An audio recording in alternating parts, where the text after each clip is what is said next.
Yiddish poetry. I was interested you could actually write poetry in Yiddish. But I knew that I had a very limited vocabulary.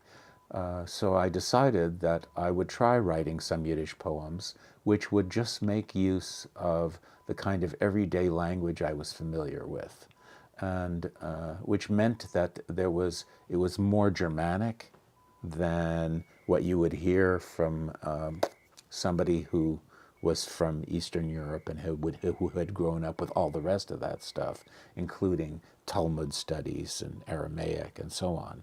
So I knew that my Yiddish would be a lot more limited because I couldn't have access to that. And it's certainly true when I listen to Isaac Bashevis Singer when he talks about the different ways you can talk about a poor man in Yiddish, how I'm stuck.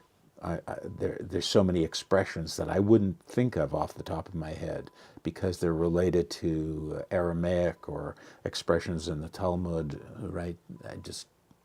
I don't know them. Akabsen, right?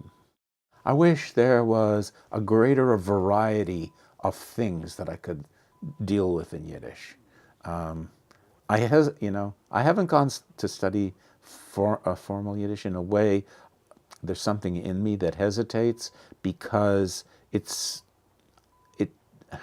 the Yiddish in that milieu just sounds so artificial to me.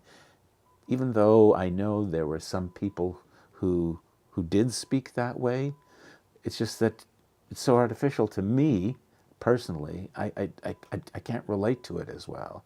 I read an introduction to a collection of short stories written in that style, and there's something about it that I just don't relate to very well. So I have hesitated. I really should. It's something I really should do, but now I'm 70, I haven't done it yet.